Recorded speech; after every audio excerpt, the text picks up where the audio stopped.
मग संध्याकाळी वगैरे भरून टाकू का? संध्याकाळी का उद्या भरून टाकू? देखो, आज का पाठ है टीटू और चिंकी। पाठ क्रमांक है 8वां। टीटू गिलहरी थी, मतलब जो गिलहरी है, गिलहरी का नाम क्या है? टीटू। गिलहरी का नाम क्या है? टीटू। और चिंकी चिड़िया, मतलब चिड़िया का नाम क्या है? चिंकी। ये दोनों बेटा पड़ोसन थी, एक ही पेड़ पर रहती थी। टीटू का घर पेड़ के खोखल में था, मतलब पेड़ के अंदर वो बिल बनाकर रहती थी। और चिंकी चिड़िया का घर पेड़ की शाखाओं पर था। शाखा मतलब बेटा ब्रांचेस के ऊपर था। देखो यहाँ पर नीचे चित्र में दिया है। एक दिन चिंकी खाना खाने के लिए, मतलब दाना चुगने के लिए बाहर गई, तो टिट्टू गिलहरी और चिंकी चिड़िया के जो भी बच्चे हैं वो आपस में झगड़ा करने लगे। टिट्टू गिलहरी के बच्चे बोल रहे थे कि ये पेड़ हमारा है, तो चिंकी चिड़िया के बच्चे बोल रहे थे नहीं नहीं, ये पेड़ हमारा है। दोनों में बहुत झगड़ा बढ़ गया। तभी टीटू उन्हें समझाने लगी, टीटू गिलहरी है ना, वो उन्हें समझाने लगी कि झगड़ा मत करो, मिलजुल कर हमें रहना चाहिए, हम पड़ोसी हैं। किंतु माँ चिंकी चिड़िया के बच्चे, चिंकी चिड़िया के जो बच्चे हैं वो क्या करते हैं, पेड़ के ऊपर जो भी फल लगे हुए रहते हैं उन फलों को झूठा कर देते हैं। और हम झूठा फल क्यों खाएं जबकि पेड़ हमारा है? तभी टीटू के बच्चे मिंटू ने कहा तुम कैसे यह कह सकते हो कि पेड़ तुम्हारा है? चिंकी के बच्चे रिंकी ने प्रश्न किया।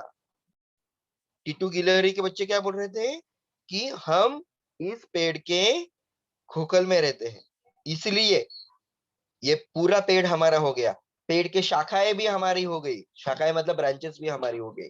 और उसके साथ साथ पेड़ के ऊपर जो भी फल लगे हैं वो फल भी हमारे हो गए। मतलब ये जो बच्चे हैं, जो बहुत ही ज्यादा झगड़ा कर रहे थे बेटा, और एक दूसरे को पेड़ से बाहर पेड़ से बाहर भगाने की कोशिश कर रहे थे। गिलहरी के बच्चे बोल रहे थे चिड़ियों के बच्चों को चलो आप जाओ, और चिड़िया के बच्चे क्या बोल रहे थे, नहीं यहाँ पर हमने जन्म लिया है, हमारी पहली आंख यहाँ पर खुली है, हम ये पेड़ छोड़कर नहीं जाएंगे, जाना है तो वो आपको ही पड़ेगा।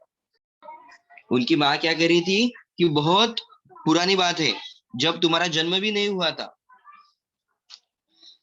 हम दोनों ने, मतलब गिलहरी और चिड़िया, हम दोनों ने क्या दिए थे, अंडे दिए थे। अंडे देकर एक दिन भी नहीं गुजरा था, तब तक बहुत जोर से बारिश होने की शुरुआत हो गई। दोनों को ऐसा ऐसा लग रहा था कि इस बारिश के वजह से, मतलब बहुत तेज हवा भी चल रही थी, इस हवा के वजह से हमारे अंडे नीचे गिरकर टूट सकते हैं, या बहुत पानी बढ़ गया बारिश का तो अंडे बहकर भी जा सकते हैं। तभी इन दोनों ने मिलकर एक दूसरे के अंडे संभाले, बराबर, और घोंसलों में लाकर उन्हें पत्तों में पत्तों से ढक दिया। कि उसी दिन हमने समझा कि अकेला रहने से कुछ फायदा नहीं है, हमें मिलजुल कर रहना चाहिए, एक दूसरे की मदद कर कर ही गुजारा हमें करना पड़ेगा, नहीं तो हमारी कुछ खैर नहीं है। हाँ, इतना कुछ हुआ, फिर भी वो बच्चे सुनने को तैयार थे क्या? नहीं। उनकी माँ ने तो कितनी बार समझाया, एक स्टोरी भी बताई कि पहले क्या हुआ था, कैसे हमने आपकी हम दोनों ने मिलकर आपकी जान बचाई थी।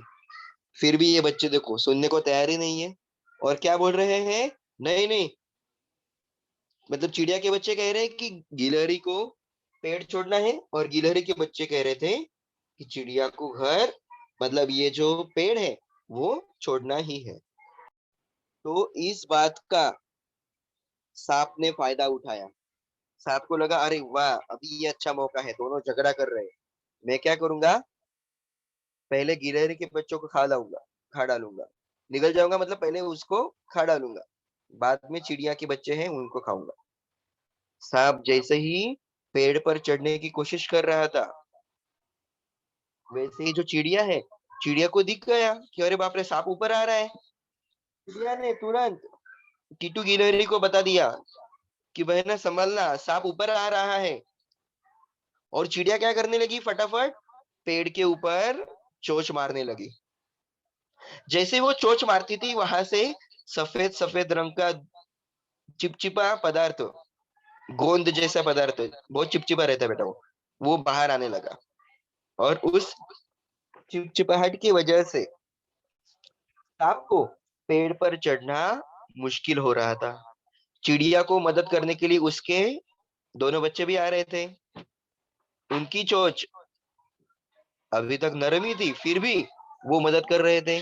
और जो गिलहरी है वो क्या कर रही थी, अपने बच्चों को उठाकर फटाफट फटाफट चिंकी चिड़िया के घोंसले में डाल रही थी। सांप बेचारा सांप बेचारा कैसे तो हार कर वापस अपने बिल में चला गया।